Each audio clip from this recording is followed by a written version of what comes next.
To mince no words vis-a-vis the border dispute with China. India's National Security Advisor Ajit Doval told the Chinese Foreign Minister Wang Yi that the situation along the line of actual control since 2020 has eroded strategic trust and the public and political basis of the relationship between the two countries. The two leaders were discussing bilateral ties on the sidelines of the Friends of BRICS meeting in South Africa's Johannesburg on Monday. Wang Yi and Doval are their respective countries' special representatives on boundary talks. The National Security Advisor emphasized the importance of continuing efforts to fully resolve the situation and restore peace and tranquility in the border areas in order to remove impediments to normalcy in bilateral ties. Wang Yi said the two sides should enhance strategic mutual trust, focus on consensus and cooperation, overcome obstacles and bring bilateral ties back on track of sound and stable development as soon as possible.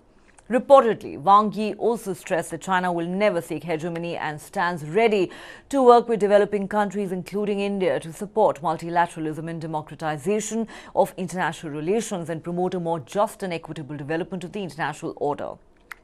The two sides agreed that the India-China bilateral relationship is significant not only for the two countries but also for the region and the world. This meeting came close on the heels of External Affairs Minister Dr. S. Jaishankar's meeting with Wang Yi in the Indonesian capital Jakarta, where the two leaders discussed outstanding issues relating to the border areas. India has been locked in a military standoff with China for more than 3 years now. Jaishankar has described it as the most complex challenge in his long diplomatic career. India has maintained that the bilateral relationship cannot normalize unless there is peace in the border area.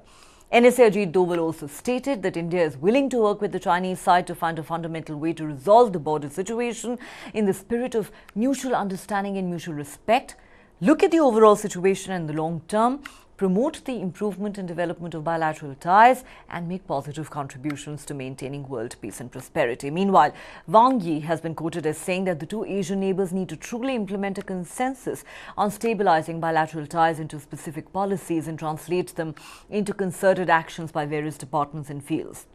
He also asserted that the countries should focus on consensus and cooperation, overcome interference and difficulties, and promote the return of bilateral ties to the track of healthy and stable development. Now, according to Chinese state agency Xinhua, Wang Yi said China and India are two major forces in a multipolar world, and both sides should follow the development trend of the times and correctly grasp the development direction of bilateral ties. Interestingly, Wang Yi has also been quoted as saying that at the end of last year, President Xi Jinping and Prime Minister Narendra Modi reached an important consensus on stabilizing India-China ties when they met at the G20 summit in Bali. Now, the two leaders were in Bali in September of last year, but as per information released by Indian official sources, there had been no meeting and they had only exchanged curtsies at the conclusion of the dinner. The Chinese Foreign Ministry had also not issued any press notes during the G20 summit about any meeting with the Indian Prime Minister in Indonesia. Relations between India and China soured drastically following the bloody skirmishes in the Galwan sector in Ladakh. India has usually insisted that normalization of ties can only take place after all the friction points of the standoff are resolved.